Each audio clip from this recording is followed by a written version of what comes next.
आज हम आपको एक कहानी सुनाएंगे, एक कहानी जो आपको यह बताएगी कि इस देश में कैसे मजहब, रिलीजन, धर्म, पंथ के नाम पर लोगों की भावनाओं का गलत इस्तेमाल कर उनके साथ खिलवाड़ किया जाता है। यह कहानी किसी बॉलीवुड की फिल्म से कम नहीं है, हालांकि जो कुछ हम कहेंगे वो 100% सच है। तो कहानी यह है कि एक साधारण सा इंसान था जो गली मोहल्लों में घूमता था, लोगों को ताबीज और अंगूठियां थमाता था।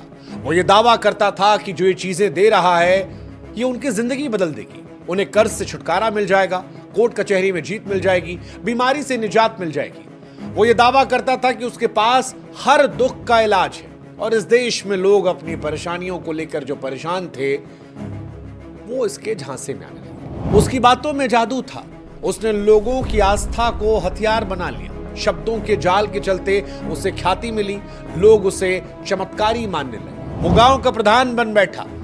लेकिन ये कहानी तो सिर्फ शुरुआत है, क्योंकि असली खेल कहीं और चल रहा था। वो खेल जिसमें 106 करोड़ रुपए और धर्मांतरण का काला सच था। और ये सब कुछ आया जब उस व्यक्ति की कहानी सामने आई। इस व्यक्ति का नाम है छांगुर बाबा। लोग इसे बाद में पीर बाबा के नाम से जानने लगे। एक रोज जब उत्तर प्रदेश की एटीएस ने इसे गिरफ्तार किया और इसके बैंक खातों की जांच शुरू करी तो एटीएस के अधिकारियों के भी होश फाख्ता हो गए, क्योंकि वो इंसान जो गरीब बाबा बना बैठा था, जो लोगों को ताबीज अंगूठी बांट रहा था, जो लोगों के दुख निवारण कर रहा था, उसके खाते में 106 करोड़ रुपया था।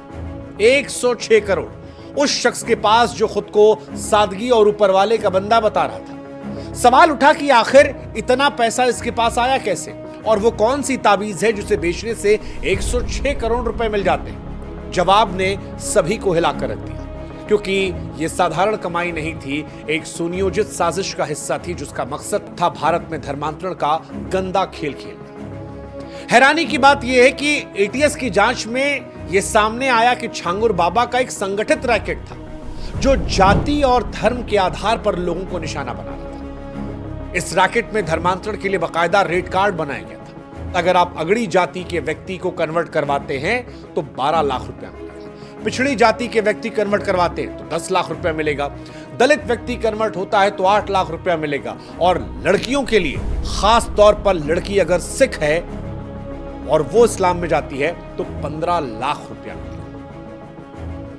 हैरानी है ना? ये कोई धार्मिक प्रचार नहीं था, ये खुलेआम बाजार था। वो बाजार जहां पर धर्म को बेचा जा रहा था और लोग सिर्फ पैसों के लालच में नहीं बल्कि ब्रेन वॉश और कई बार डर के जरिए भी इस छांगुर बाबा के जाल में फंस रहे थे। ये सब कुछ सिर्फ भारत तक सीमित नहीं था। इस जांच में पता चला कि बाबा के 40 से ज्यादा बैंक खातों में मिडिल ईस्ट के देशों से करोड़ों रुपए आए थे।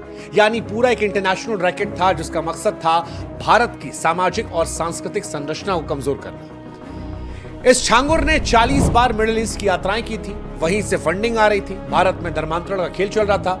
यह कहानी सिर्फ ताबीज बेचने की नहीं थी, बल्कि भारत में एक वैचारिक युद्ध भी थी जो भारत की आस्था और पहचान को तोड़ने के लिए मानो लड़ी जा रही थी। इस साजिश का एक दिल दहलाने वाला उदाहरण था मुंबई के एक मध्यम वर्गीय परिवार की कहानी। नवीन रोहरा और उनकी पत्नी नीतू रोहरा वो इस छांगुर के चक्कर में फंस जाती है। इस छांगुर ने अपनी मीठी बातों, चमत्कारी दावों और नकली करिश्मे से पहले उनके विश्वास को जीता, फिर उनका ब्रेन वॉश किया और एक दिन उसने उन्हें मुंबई से बलरामपुर बुला लिया, उत्तर प्रदेश के बलरामपुर। वहां पहुंचते ही उनकी पहचान मिटा दी गई। नवीन अब जमालुद्दीन बन गया था, नीतू अब नसरीन बन गई थी। उसकी छोटी बेटी का नाम भी बदलकर सबीहा रख दिया गया था। यह सिर्फ धर्म बदलने की बात नहीं थी, ये पूरे परिवार की पहचान, उनकी संस्कृति, इतिहास को मिटाने खेल था।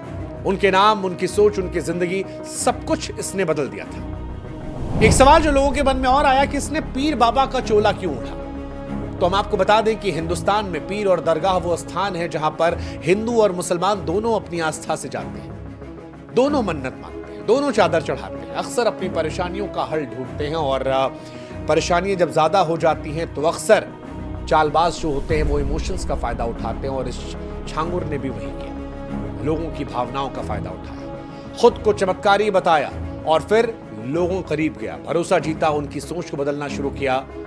ये चोला सिर्फ एक नकाब था, असली मकसद जो था वो था सामाजिक ढांचे को तोड़ना और धर्मांतरण करते रहना। इस छांगुर ने बलरामपुर में दरगाह के पास एक जमीन खरीदी, वहां पर एक आलीशान मकान बनाया, जमीन पर एक इमारत खड़ी की। पहले कहा कि अस्पताल बनेगा, लेकिन अचानक योजना बदल गई। अब वहां कॉलेज बनने की बात हो रही थी। क्यों? क्योंकि अस्पताल में बीमार लोग आते हैं, लेकिन कॉलेज में युवा आते हैं, कच्चे दिमाग वाले छात्र जिन्हें आसानी से प्रभावित कर सकता है। इस छांगुर की योजना थी कि पढ़ाई के नाम पर छात्रों को लालच दिया जाएगा, छूट दी जाएगी, सुविधाएं दी जाएंगी और फिर उसकी सोच को अपनी विचारधारा में ढाल दिया जाएगा।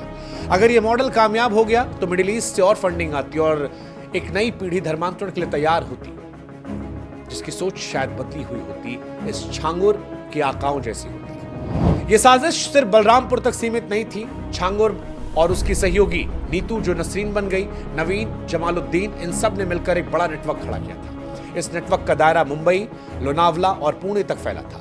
इन्होंने मावल तहसील में 16 करोड़ की जमीन खरीदी, लोनावला में एक फार्म हाउस बनवाया, आसवी बुटीक, आसवी चैरिटेबल ट्रस्ट और आसवी इंटरप्राइजेस जैसी कंपनियां खोली। इन कंपनियों के नाम से 8 बैंक खाते खोले गए, जिसमें मिडिल ईस्ट से करोड़ों की फंडिंग आई थी। ये पैसे जमीन खरीदने, कॉलेज बनाने और धर्मांतरण के खेल को लेकर इस्तेमाल किए जा रहे थे। छांगुर कोई साधारण ढोंगी नहीं था, वो एक संगठित अपराधी नेटवर्क का मास्टरमाइंड लग रहा था। इस तरह का रैकेट सिर्फ भारत तक सीमित नहीं, नाइजीरिया, माली, रवांडा जैसे अफ्रीकी देशों में भी ऐसे तमाम छांगुर हैं जो ताबीज और चमत्कारों के नाम पर लोगों को बहलाते हैं। वहां गरीबों को लालच देते हैं, उनकी पहचान और उनके धर्म को बदलते हैं और इन सब की बाकायदा फंडिंग होती है। फर्क सिर्फ इतना है कि भारत में इस तरह के रैकेट पर अब कड़ी नजर रखी जा रही है। छांगुर की कहानी हमें एक सबक देती है कि ये लोग आपकी परेशानियों का हल नहीं, बल्कि आपकी आस्था और पहचान के सौदागर हैं। हर ताबीज के पीछे एक चाल होती है, हर चमत्कार के पीछे एक साजिश। ये कोई जादूगर नहीं, कोई चमत्कारी नहीं, बल्कि भारत की सामाजिक एकता को तोड़ने वाले एजेंट हैं। सवाल आज ये नहीं कि इसके पास 106 करोड़ आए, सवाल ये है कि अगर ये रैकेट न पकड़ा जाता तो इसका शिकार कौन होता? शायद आप या आपका कोई करीबी। इसलिए अगली बार जब आप किसी व्यक्ति पर अपने दुखों को लेकर आंख मूंद कर भरोसा करें और ये सोचें कि कोई चमत्कार से आपके परेशानियों को दूर कर देगा और आपके गरीबी को दूर कर देगा, तो ये सोचिए कि उसके पीछे उसका मकसद क्या है, क्योंकि इन दिनों आस्था का फायदा उठाने वालों की कमी नहीं है। आपकी आस्था का फायदा उठाकर क्या पता वो किसी संगठित अपराध के जरिए कोई ऐसी चाल चल रहा हो जो आपके साथ साथ इस देश को भी कमजोर करे। हमारी कहानी इसलिए थी ताकि आपको हम सतर्क कर सके। आगे आप खुद समझदार हैं।